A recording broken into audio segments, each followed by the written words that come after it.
श्री शिवाय नमस्तुभ्यम। दोस्तों, स्वागत है भक्ति साधना में।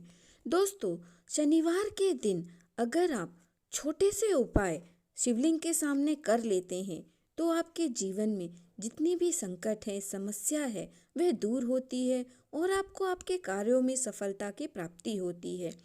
दोस्तों, पूज्य गुरु जी की हाल ही में चल रही श्री राम शिव महापुराण की कथा में पूज्य गुरु जी ने कुछ विशेष उपाय बताए हैं, जिनको अगर आप शनिवार के दिन कर लेते हैं तो आपके जीवन से बड़े से बड़ी विघ्न दूर होंगे और आपको आपके हर कार्यों में सफलता मिलेगी।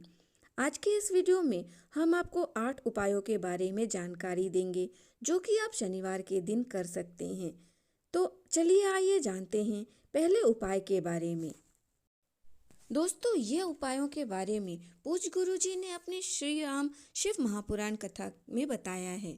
दोस्तों, अगर आपको डॉक्टर ने बताया है कि अगर आपके बच्चे में जो गर्भ में पल रहा है उस बच्चे के दिल में छेद है, तो गुरु जी ने बताया है कि आपको मात्र शिवलिंग में जल चढ़ाना शुरू कर देना है। फिर उसके बाद जो शिवलिंग में जो गणेश जी का स्थान होता है और जो कार्तिकेय जी का स्थान होता है, उस स्थान को आपको अपने दोनों हाथों से 5 से 7 बार आपको दबाना है। यानी कि श्री गणेश जी के स्थान को और श्री कार्तिकेय जी के स्थान को आपको शिवलिंग में जल चढ़ाने के बाद उन दोनों के स्थानों को दबाना है। 5 से 10 मिनट तक आप दबाएं। फिर उस हाथ को आपको आपके उदर में स्पर्श करा लेना है। फिर जब आप 15 दिनों बाद वापस से सोनोग्राफी कराने जाएंगी तो आपको उसमें अंतर दिखना शुरू हो जाएगा। इस उपाय को आप शनिवार के दिन से प्रारंभ कर सकते हैं। इसके बाद दूसरा उपाय, अगर किसी बेटा या बेटी, जिस भी लड़का या लड़की की शादी नहीं हो रही है, 30-35 साल से ज़्यादा हो गए हैं, तो उनको गुरुजी ने बताया है कि शिवलिंग में जल चढ़ाना शुरू कर देना चाहिए। साथ ही एक बेलपत्र ले जाना चाहिए। शिवलिंग में वे जल चढ़ाएं। उसके बाद जो बेलपत्र लेके गए हैं उसको आपको माता अशोक सुंदरी के स्थान पर स्पर्श कराते हुए उस बेलपत्र को आपको शिवलिंग के ऊपर अर्पित कर देना है। बस मात्र इतना सा उपाय करना है। महादेव की कृपा से 3 से 4 महीने में ही मंगल विवाह हो जाएगा। आइए जानते हैं तीसरे उपाय के बारे में। अगर किसी को एक्सीडेंट हो रहा है या किसी को डॉक्टर ने हार्ट की बीमारी बता दी है, यहाँ तक के बताया है कि बाईपास कराना पड़ेगा, तो उस व्यक्ति का नाम लेना है। क्योंकि अगर वह व्यक्ति मंदिर तक नहीं जा पा रहा है तो उस व्यक्ति का नाम लेते हुए उसके निमित्त कोई भी इस उपाय को कर सकता है, उसके घर का सदस्य। तो आप उस व्यक्ति का नाम लेते हुए और उसका गोत्र बोलते हुए शिवलिंग का जो कटीय भाग है, जहाँ माता पार्वती का जो हस्त कमल होता है, आपको उसको स्पर्श करना है। मात्र 1 से 2 घंटे में ही आपको जवाब मिलेगा कि उसके उस तबीयत में आराम लग गया है। चौथे उपाय के बारे में, जो बच्चा मानसिक विकलांग है, कोई भी कार्य करने में सक्षम नहीं है, जिसके हाथ पांव ठीक से कार्य नहीं करते हैं, या बच्चे की लार बहती है या वह बिस्तर में गंदगी करता है, तो पूज्य गुरु जी ने बताया है कि सबसे पहले आपको उस बच्चे से शिवलिंग में जल अर्पित करवाना शुरू कर देना चाहिए। भले वह बच्चा ठीक से जल अर्पित ना कर पाए, लेकिन आप उससे शिवलिंग के ऊपर जल अर्पित करवाना शुरू कर दें। और फिर जो गणेश जी का और कार्तिकेय जी का स्थान है, उस स्थान को आपको दबवाना है। ऐसा 3 से 4 महीने करवाना है। बच्चे की बुद्धि में विकास देखने को मिलेगा। यह उपाय आप शनिवार से प्रारंभ कर सकते हैं। छठा उपाय, यह उपाय भी पूज्य गुरु जी ने अपनी कथाओं में ही बताया है।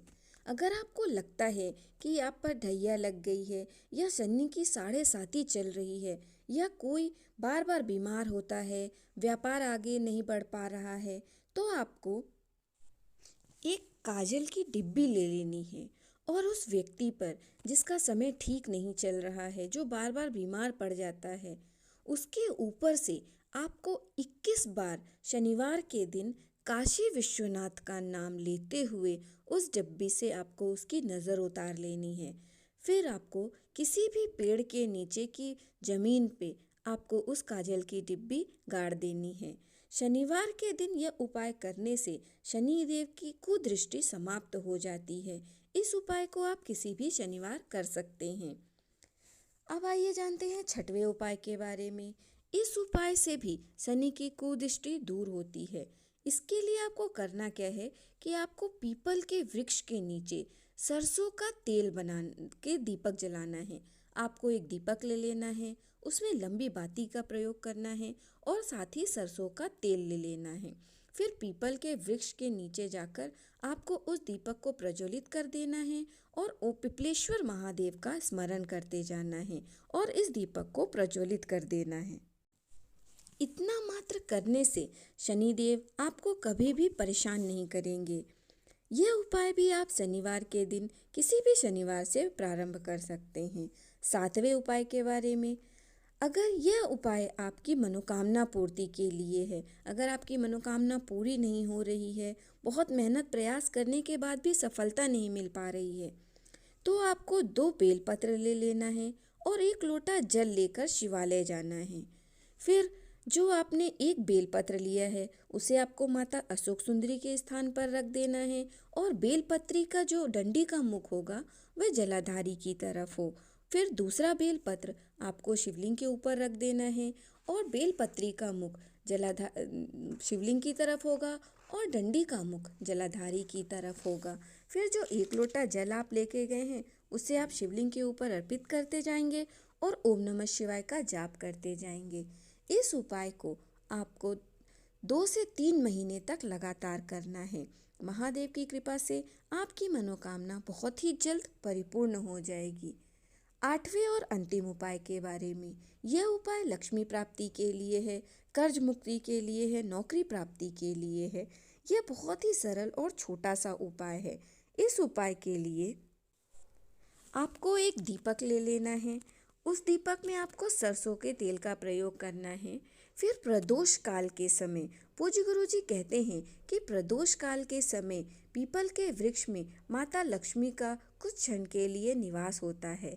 इसलिए आप पीपल के वृक्ष में प्रदोष काल में एक दीपक आपको प्रज्वलित कर देना है।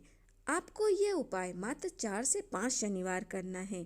महादेव की कृपा से आपकी हर मनोकामना पूर्ण होगी, आपको आपके कर्ज से मुक्ति मिलेगी, माता लक्ष्मी का आपके घर में वास होगा। दोस्तों, मेरे द्वारा बताई गई जानकारी अगर आपको अच्छी लगी हो तो वीडियो को लाइक करें, चैनल को सब्सक्राइब करें, कमेंट में हर हर महादेव लिखें।